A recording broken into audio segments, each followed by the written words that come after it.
Hit the seal and knock that down a little bit. Yeah. Fire issuing from the building. You going back live to me?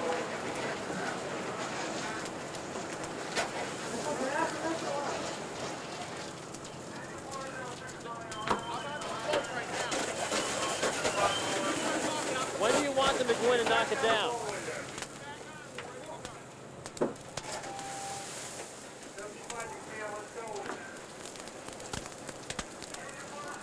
Unbelievable here, Chris and Bonita, how quickly that fire, I mean, we're talking less than 2 minutes between that sheet going into this whole room going. I'm a little nervous around this window. This thing could blow out from the heat, and I believe they're going to be going in there at any point now. Would we like to send them in? Give me some indication, because this room is going up, and the glass I can see is cracking on the window as smoke pours out. And why don't we at this point send the firefighters in, because the heat in that room is very intense. They're going to go in there and try and knock it down right now. They going to go in, Peter? Yeah, the crew's already on the way inside the building now. From what you can see, the smoke is back right down to the floor. Anybody that was in there would really have to get down low, right onto the floor, like as low as they could to stay below that smoke. What is that window doing, bouncing back and forth? Is that from the heat? That's actually from the fire inside of there. Now you can see where the water is starting to splash onto the window. They're actually putting water on the fire itself.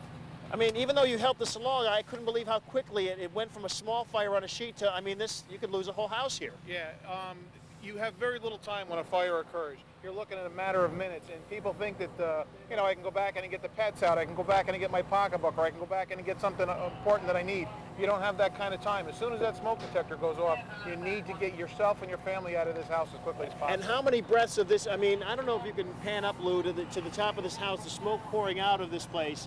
How many breaths of this could you take? I mean, one, and you'd be gone, you'd be down. Just a couple of breaths of the smoke itself would be very toxic. It's loaded with carbon monoxide. It would knock you down. If you're standing up high enough in the room, that smoke is also heated. You would inhale that superheated air. It would burn your nasal passages and your airways, and again, it would cause you to suffocate. And there's nowhere to escape, is there? I mean, so many kids go into a closet or somewhere. I mean, that's just the end of them, isn't it? Yeah. Once they get into a bed, and a lot of kids do that, they get afraid. They'll go under a bed or they'll get into a closet. You could see by the amount of smoke in there, it's very difficult for the firefighters to try and locate somebody that's going in and hit on them. Again, the important thing is having that smoke detector, early warning, and get everybody out of the house. What is that fire doing now at the window? Is that part of the ceiling I see? That looks like the drapes that were hanging in the window that they're burning at this point.